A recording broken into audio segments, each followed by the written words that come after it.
మీకు ఏ రోజు కంఫర్ట్ గా ఉంటే ఆ రోజు నిశ్చితార్థం జరిపిద్దాం అంటున్నారు. ఎందుకంత టెన్షన్ పడుతున్నారు?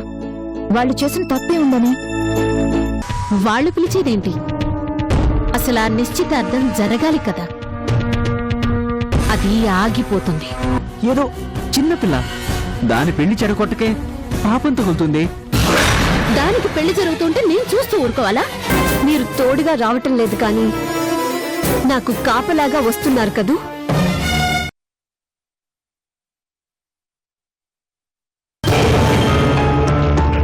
హలో మాస్టర్, సిగరెట్ కాల్చుకోవాలి, లైటర్ ఇస్తారా? నా దగ్గర లేదు. అయినా లైటర్ కోసం కార్ ఆపుతారా ఇడియట్?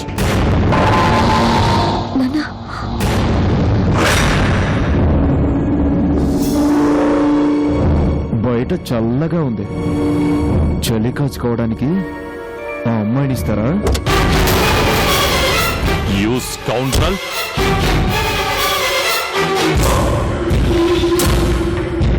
డాడీ వద్దు డాడీ.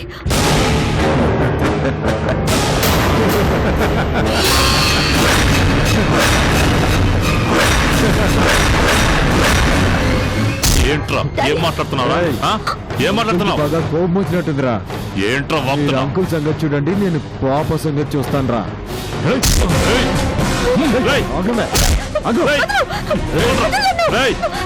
కూతురు జోలికి వెళ్ళావో పోలీసులు పిలుస్తా. పిలవండి అంకుల్, వాళ్ళు వచ్చేలోగా నేను మీ అమ్మాయిని వదలరా. రావే.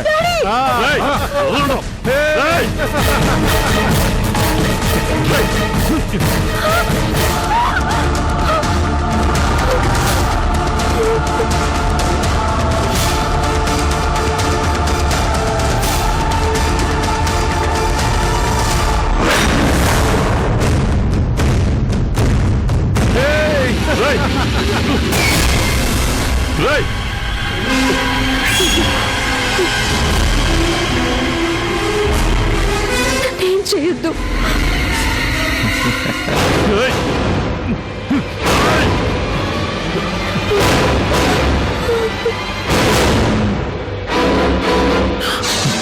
వదలండ్రా.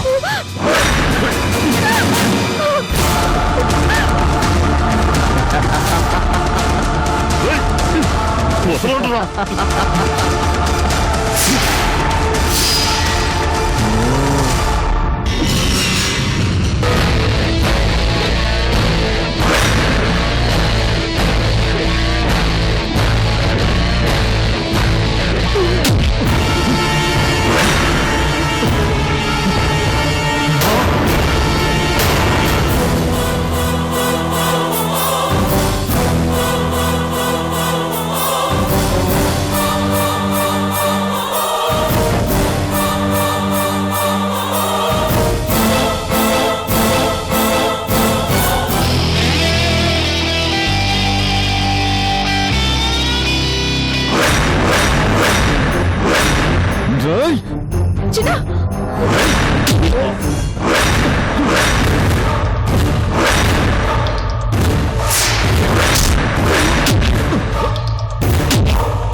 చిన్న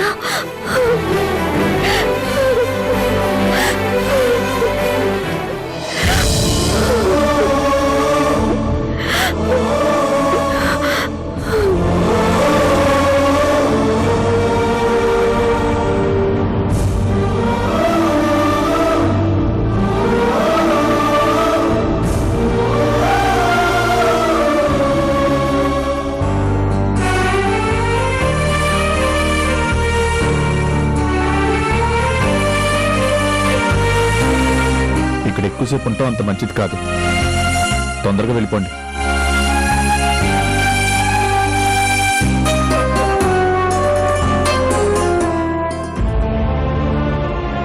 చిన్న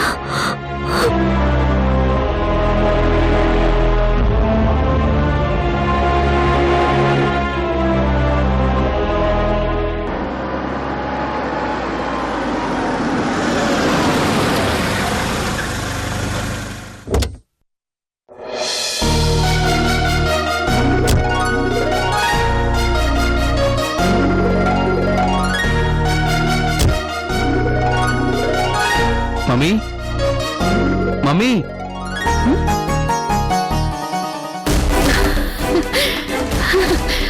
ధీరజ్,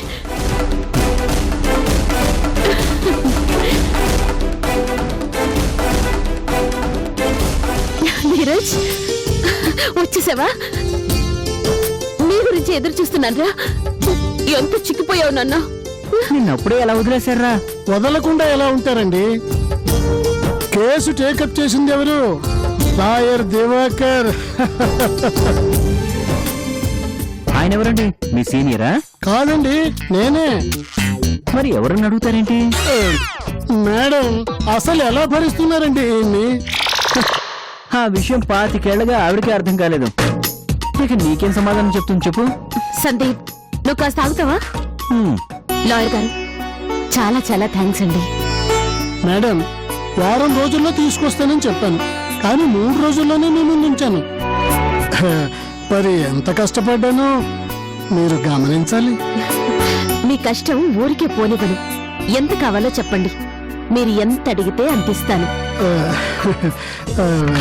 1000 రూపాయల నోట్లేనా? ఇంట్లో చాలా ఉన్నాయి, పట్టుకుపోండి. మేడం సందీప్,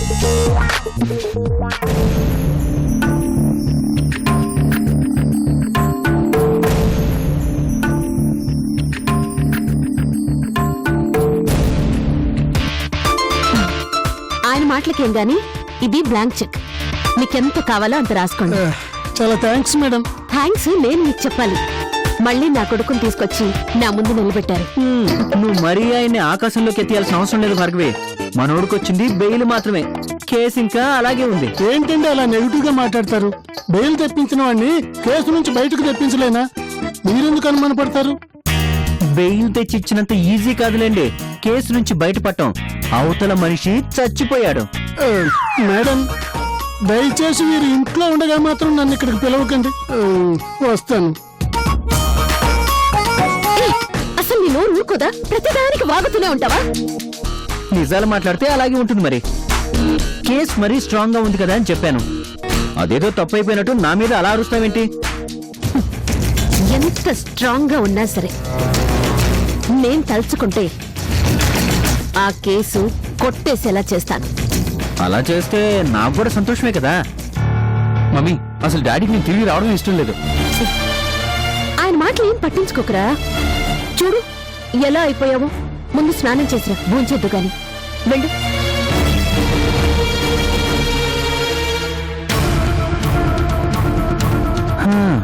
వీడొచ్చాడుగా, ఇక నాకు మనశ్శాంతి లేనట్టే. ఇప్పుడు నా కొడుక్కి పెళ్లి చేస్తాను. ఆ అమృత కూతురికి నిశ్చితార్థం జరిపించేలోగా నా కొడుకు పెళ్లి శుభలేఖ తనకు అందిస్తాను. కానీ ఇక్కడ ఒక చిన్న మెలుకుంది భార్గవి. ఏంటది? ఇంత జరిగి జైలుకి పోయి బెయిల్ మీద వచ్చిన మనాడికి ఆ శ్రీధర్ తన కూతుర్ని ఇస్తాడు అని అనుకుంటున్నావా? ఆ వసు ఎలాగో ఒప్పుకోదనుకో, ఆ శ్రీధర్ మాత్రం ఒప్పుకుంటాడు అనుకుంటున్నావా? ఒప్పిస్తాను. ఆ శ్రీధర్ నా చేతిలో పావు లాంటివాడు. ఎలా ఒప్పిస్తాను? Wait and watch.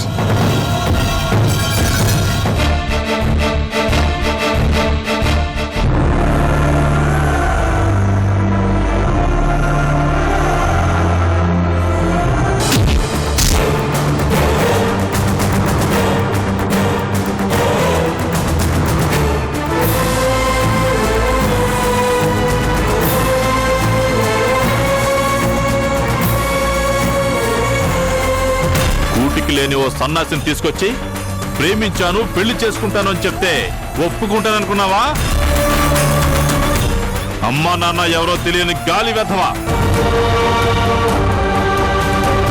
గాలికి పుట్టి గాలికి పెరిగిన ఓ పనికి మాలిన వాడిని నేను అల్లుడు చేసుకోవాలా?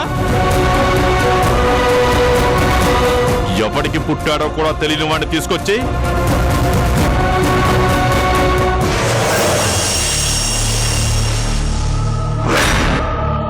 శ్రీధర్ గారు, మీరా? ఏంటి అనుకోకుండా ఎలా వచ్చారు? మీకు శుభవార్త చెప్పాలి, కూర్చోండి. శుభవార్త ఏంటది? ధీరజ్ రిలీజ్ అయ్యాడు తెలుసా? తొందరలోనే కేసు నుంచి కూడా బయటపడిపోతాడు. అయినా యాక్సిడెంట్ కేసు కూడా ఒక కేసే చెప్పండి శ్రీధర్ గారు. మరీ కావాలి అంటే ఆ చనిపోయిన కుర్రాడి తల్లికి ఎంతో కొంత ఇచ్చి కేసు వాపస్ తీసుకోమని చెప్తే అయిపోతుంది. ఇంతకీ నేను చెప్పబోయేది ఏంటంటే వెంటనే ధీరజ్కి వసుకి పెళ్లి చేద్దాం. మీ బిజినెస్ కి సంబంధించి అగ్రిమెంట్స్ కూడా రెడీ అయిపోయాయి. నాకు బిజినెస్ మీద ఇంట్రెస్ట్ లేదు భార్గవ్ గారు. అదేంటి శ్రీధర్ గారు అలా అంటారు? మీరు అసలు ఇండియాకి వచ్చిందే బిజినెస్ కోసం కదా, ఇంట్రెస్ట్ లేదంటారేంటి?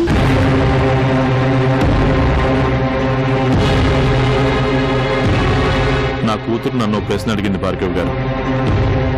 డాడీ, కొంతమంది వ్యాపారానికి పొలాలు తాకట్టు పెడతారు, మరి కొంతమంది బంగారం కుదువు పెడతారు, ఇంకొంతమంది ఆస్తులమ్మి వ్యాపారంలో పెడతారు. మరి మీరు మీ కూతురు జీవితాన్ని పణంగా పెడతారా అని అడిగిందండి. ఆ రోజు ఆ మాట అనగానే నాకు చాలా కోపం వచ్చిందండి. కానీ ఈ రోజు ఆలోచిస్తుంటే అది నిజమే కదా అనిపిస్తుంది. నిజమే కదా, మీరు నా కూతుర్ని మీ కొడుక్కిచ్చి పెళ్లి చేస్తేనే బిజినెస్ చేద్దాం అంటున్నారు. వసు కాదన్నదనే మీరింతవరకు నాకు బిజినెస్ లో అవకాశం ఇవ్వలేదు. ఆలోచిస్తే నేను బిజినెస్ కోసం డబ్బు బదులు నా కూతుర్ని మీకు తాకట్టు పెడుతున్నాను కదా. ఏంటి శ్రీధర్ గారు, అసలు మీరెందుకు ఇలా ఆలోచిస్తున్నారు? నేను ఇష్టపడి మీ అమ్మాయిని నా కోడల్ని చేసుకోవాలి అని అనుకుంటున్నాను. ఎందుకంటే నా కొడుకు మీ అమ్మాయిని ఇష్టపడ్డాడు. మరి ఇంతవరకు మన మధ్య బిజినెస్ డీల్ ఎందుకు జరగలేదు భార్గవ్ గారు? ఒక రోజు ఒక మాట అన్నారు, మీకు గుర్తుందా? పెళ్లి జరగకపోతే బిజినెస్ లేదు అని. ఈ రోజుకి మీరు అదే ఫాలో అవుతున్నారు. ఇప్పుడు కూడా పెళ్లి జరిగితేనే బిజినెస్ చేద్దాం అంటున్నారు. అవును, అందులో తప్పే ఉంది. ఒకవేళ నాకు డబ్బు లేకపోయి ఉంటే మీరు నా కూతుర్ని కోడలుగా చేసుకునేవాళ్ళ? చెప్పండి భార్గవ్ గారు. మీరు చాలా ప్రాక్టికల్ గా ఆలోచించారు, కానీ నేను మీ అంత ప్రాక్టికల్ మనిషిని కాదు. అంటే వసుకి మీ అబ్బాయి అంటే ఇష్టం లేదు. అఫ్ కోర్స్ నాకు మీ అబ్బాయి మీద సదాభిప్రాయం లేదు. ఎందుకు? మీ అబ్బాయికి బెయిల్ రావచ్చు, రేపు కేసు నుంచి బయటపడచ్చు. కానీ మీ వాడు చేసింది మాత్రం ముమ్మాటికి హత్యే. శ్రీధర్ గారు, ఎస్, ఫుల్లుగా తాగి కారు నడిపి జనాల్ని చంపడం తనకు అలవాటు కావచ్చు, కానీ నా కూతురికి ఇష్టం లేని వాడికి ఇచ్చి చేసి తన భవిష్యత్తును చంపడం నాకిష్టం లేదు. ఏంటి మీకు ఆ చిన్న మీద అభిమానం పెరుగుతోందా? ఓ, నిన్నేదో రౌడీలొచ్చి మీ కూతురు చెయ్యి పట్టుకొని గొడవ చేస్తే వాడొచ్చి హీరోలాగా కాపాడాడట కదా. అది చూసి మీరు చాలా ఇంప్రెస్ అయిపోయినట్టున్నారు. ఆ రౌడీ వెధవల్ని పట్టుకొని అడిగి చూడండి, వాళ్ళ ఖచ్చితంగా ఆ చిన్న పంపిన వాళ్లే అవుతారు. ఎన్ని సినిమాల్లో చూడడం లేదు చెప్పండి ఇలాంటి సీన్స్? మీ మనసు మార్చడం కోసం ఆ చిన్న మీ వసు కలిసి ఆడిన నాటకం అండి అది. అది నాటకం అయినా అందులో నా కూతురు ఇష్టం కనపడుతోందండి. నాకు చిన్న అంటే ఇష్టం లేదంటే తనతో కలిసి తిరగడం మానేసింది. నేను కాదంటే పెళ్ళైనా మానుకుంటానన్నది. నా మీద అంత గౌరవం ఉంచిన నా కూతురు ఇష్టాన్ని నేను గౌరవించడం తప్పు కాదు కదా భార్గవ్ గారు. అంటే అంటే అడుగు తినే వెధవని మీ ఇంటి అల్లుని చేసుకుంటారా? ఆఫ్టర్ ఆల్ వాడొక మెకానిక్ గాడు. మీ ఇంటి గూర్ఖాది కూడా వాడికంటే పెద్ద రేంజ్ తెలుసా? పర్వాలేదు మేడం, అతను పేదవాడు కావచ్చు, ప్రేమ విలువ తెలియనివాడు కాదు, గర్వంగా చెప్పుకునే పనులు చేయకపోవచ్చు, కానీ గౌరవం గురించి తెలియనివాడు కాదు. నిజంగా చిన్న తలుచుకుంటే నా కూతుర్ని లేపుకుని పోయి పెళ్లి చేసుకుని నన్ను నా కుటుంబ గౌరవాన్ని నాశనం చేయడం క్షణాల్లో పని. కానీ వాళ్ళిద్దరూ ఆ పని చేయలేదు. నేను ఎన్ని మాటలన్నా ఎన్ని తిట్లు తిట్టినా భరించారే తప్ప నా పరువు ప్రతిష్టల్ని భంగపరచలేదు. అది చాలదా అండి చిన్న గొప్పతనాన్ని నేను గుర్తించడానికి? వాడేదో మాయ చేశాడు మిమ్మల్ని. మాయ చేసింది చిన్న కాదండి, నేనే ఇంతకాలం మాయలో పడిపోయాను. నా కూతుర్ని చేసుకోబోయేవాడు వెనక ఆస్తి ఉందా లేదని చూసుకున్నాను గాని అతను నా కూతురు మనసులో ఉన్నాడా లేదని చూడలేకపోయాను. సోషల్ స్టేటస్ చూశాను గాని మనిషిలో మంచి క్వాలిటీస్ ఉన్నాయా లేదా అని చూడలేకపోయాను. కానీ అవన్నీ నాకు చిన్నలో కనిపించాయి. నా కోసం వాళ్ళిద్దరూ వాళ్ళ ఇష్టాన్ని చంపుకోగలేంది, వాళ్ళ కోసం నేను నా పంతాన్ని చంపుకోలేనా? నా పంతం కంటే నా కూతురు భవిష్యత్తే నాకు ముఖ్యం. అందుకే దయచేసి ఇంకొకసారి వసు కోసం ఇక్కడికి రాకండి, వెళ్ళండి. మిస్టర్ శ్రీధర్, నన్ను నా కొడుకుని కాదంటే చాలా దెబ్బతింటావు. అసలు నువ్వు ఈ సిటీలో బిజినెస్ అంటూ చేసుకోలేవు. పర్వాలేదు మేడం, చిన్న దగ్గర అసిస్టెంట్ గా చేరి కారు మెకానిక్ గా బ్రతికేస్తాను. అందులో కూడా నాకు సంతృప్తి దొరుకుతుంది. నేను అలా కూడా బ్రతకగలను. నాకు ఎదురు తిరిగిన వాళ్ళని నాశనం చేసేదాకా నాకు నిద్ర పట్టదు శ్రీధర్ గారు. ఆలోచించుకోండి. ఇన్నాళ్ళు మీ వల్ల మనశ్శాంతి లేకుండా గడిపాను. ఇప్పుడు నేను ఒక నిర్ణయం తీసుకున్నాక ఈ రోజు నుంచి హాయిగా నిద్రపోతాను. Please get out. నీ అంత చూస్తా.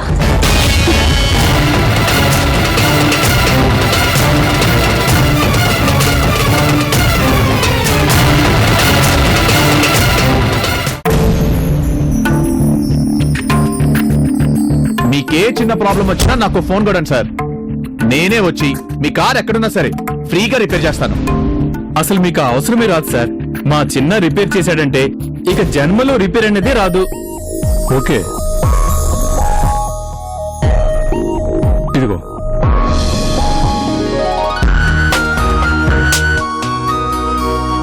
సార్, 2000 ఎక్కువ ఇచ్చారు. పర్లేదులే, తీసుకో. కారు చాలా బాగా రిపేర్ చేశావు, నేను సంతోషంగా ఇస్తున్నాను, తీసుకో. Thank you sir.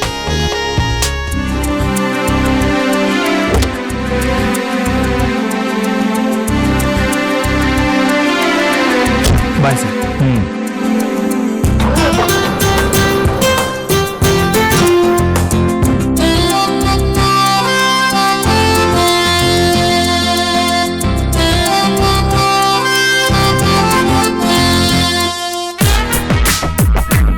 చాలా మంచి కస్టమర్ లా ఉన్నాడు చిన్న. ఎలా చెప్తున్నారా? డబ్బులు ఎక్కువ ఇచ్చాడనా? కాదురా బాబు, 2000 నోటు ఇవ్వకుండా మొత్తం 100 ఇచ్చాడుగా, అందుకు.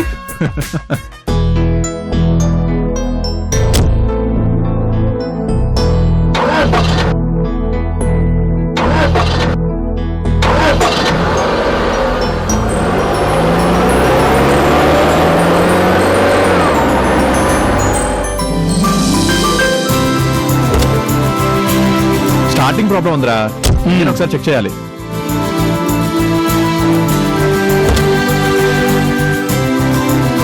రేపండు 18-19 స్పానర్స్ 36 ఇంచ్ తీసుకురా.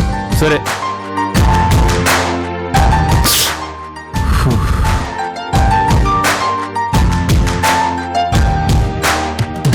వైరింగ్ ఇక్కడ, ఇదిగోరా, ఇటు.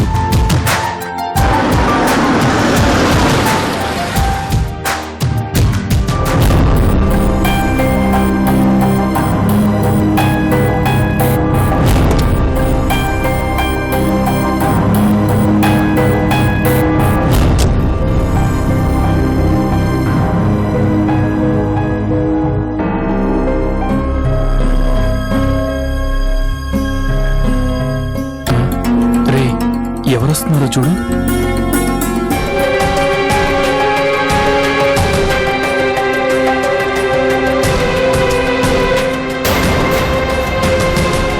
నువ్వు కానీ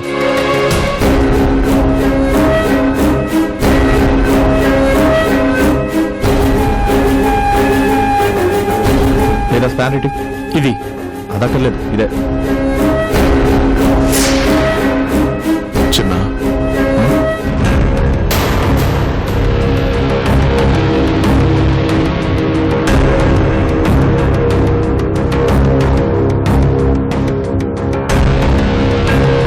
ఏంటి సార్ కార్ ఏదైనా ప్రాబ్లమా చెప్పండి చేసిస్తాను.